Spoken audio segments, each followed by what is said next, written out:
دوستوں میں آج آپ کو اس ویڈیو میں بتاؤں گی کہ ابلیس کون تھا اور اس نے مسلمانوں کو برے کام کرنے کے لیے یعنی برائی کے راستے پر لانے کے لیے اللہ سے وعدہ کیوں کیا۔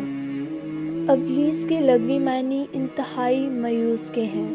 یہ راندِ درگاہ ہونے کے بعد ہمیشہ کے لیے اللہ کی رحمت سے مایوس ہو گیا، اس لیے اسے یہ لقب ملا، ورنہ روایت کے مطابق اس کا اصل نام عزازیل تھا۔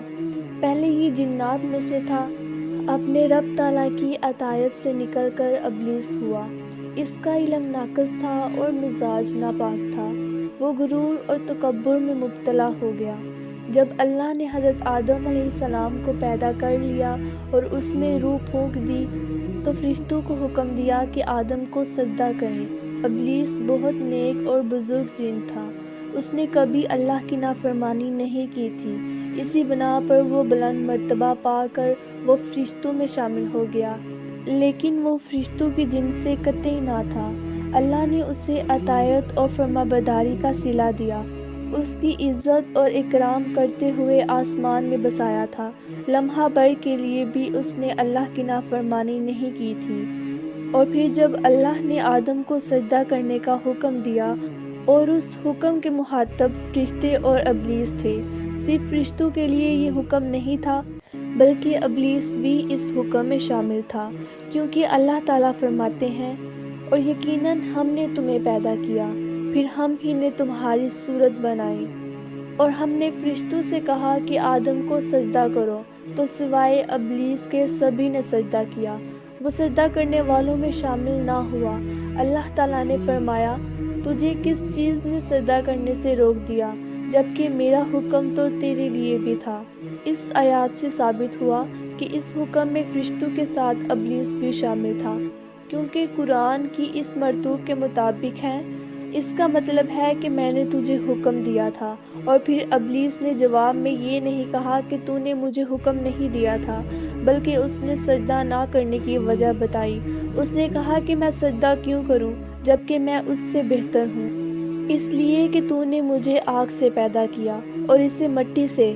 اللہ نے حکم دیا، تو اس سے نیچے اتر جا۔ غرض جب ابلیس نے نافرمانی کی سرکشی اور تکبر کا مظاہرہ کیا تو اس وقت اللہ تعالیٰ اور اس کے درمیان مکالمہ ہوا۔ اللہ نے اس کی سرکشی دیکھ کر اسے سزا دیتے ہوئے فرمایا، اس جنت سے اتر جا، تجھے کوئی حق حاصل نہیں کہ تو اس جنت میں رہ کر تکبر کرے۔ ابلیس نے جواب میں کہا، مجھے قیامت کے دن تک کا مہلت دے دیجیے، یعنی اتنی لمبی عمر دے دیجیے کہ میں قیامت تک زندہ رہوں اور مجھے موت نہ آئے۔ اللہ نے فرمایا، تجھے مہلت دے دی گئی۔ اور جب شیطان اس بات سے مطمئن ہو گیا کہ اسے مہلت مل گئی، تب اس نے کہا، چونکہ تو نے مجھے گمراہ کر دیا ہے، اس وجہ سے میں قسم کھاتا ہوں کہ میں انسانوں کو گمراہی کے لیے تیرے سیدھے راستے پر بیٹھ جاؤں گا، اور پھر میں ان کے آگے سے، ان کے پیچھے سے، ان کے دائیں سے اور ان کے بائیں سے ان کے پاس آؤں گا، اور تو ان میں سے اکثر لوگوں کو شکر گزار نہیں پائے گا۔ اللہ تعالیٰ نے شیطان کو رد کرتے ہوئے فرمایا، یہاں سے ذلیل و خوار ہو کر نکل جا، ان میں سے جو شخص بھی تیرا حکم مانے گا میں ایسے تمام گمراہوں سے جہنم کو بھر دوں گا۔ جو انسان بھی تیرا پیروکار بنے گا وہ جہنم کا مستحق اور حقدار ٹھہرائے گا۔ قرآن مجید میں دوسرے مقامات میں اس گفتگو کو نئے پیرے سے دہرایا گیا ہے۔ اللہ نے فرمایا، یقیناً ہم نے انسانوں کو مٹی سے پیدا فرمایا ہے جو کہ سڑے ہوئے گارے کی تھی، اور اس سے پہلے ہم نے جنات کو آگ سے پیدا کیا ہے۔ اور جب اللہ نے فرشتوں سے فرمایا، میں انسان کو سیاہ بدبودار مٹی سے پیدا کرنے والا ہوں، جب میں اسے پورا کر لوں اور اس میں روح پھونک دوں تو تم سب اس کے لیے سجدے میں گر پڑنا۔ چنانچہ تمام فرشتوں نے سجدہ کیا سوائے ابلیس کے، اس نے سجدہ کرنے والوں میں شمولیت اختیار کرنے والوں سے صاف انکار کر دیا۔ اللہ تعالیٰ نے فرمایا کہ اے ابلیس، تجھے کیا ہوا کہ تو سجدہ کرنے والوں میں شامل نہ ہوا؟ وہ بولا، میں ایسے انسان کو سجدہ نہیں کر سکتا جسے تو نے سیاہ بدبودار مٹی سے پیدا کیا۔ اللہ تعالیٰ نے فرمایا، اب تو بے حس سے نکل جا، کیونکہ تو مردود ہے، اور تجھ پر قیامت کے دن تک میری پھٹکار ہے۔ کہنے لگا کہ اے میرے رب، مجھے اس دن تک کی مہلت دے دیجیے جس دن لوگ دوبارہ زندہ کیے جائیں گے۔ اللہ نے فرمایا، اس مقررہ دن تک تجھے مہلت دے دی گئی۔